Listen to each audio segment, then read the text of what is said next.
Tapos, takpan muna natin ng konti para lumambot siya. Bago natin lalagay yung bihon.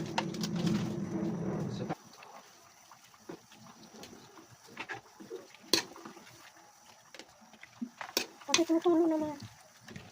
Tutulo. Yan. Yan po ay may timpla na. May timpla na yung tubig kanina, yung sabaw kanina na.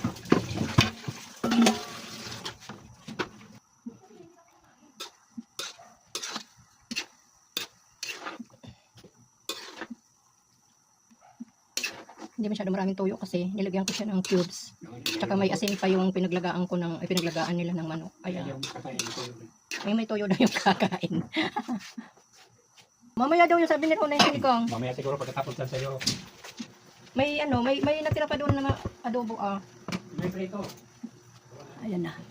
Yan na guys, yung gulay. Hey! Hindi ka kumain be. Sagot ka. Kinchay.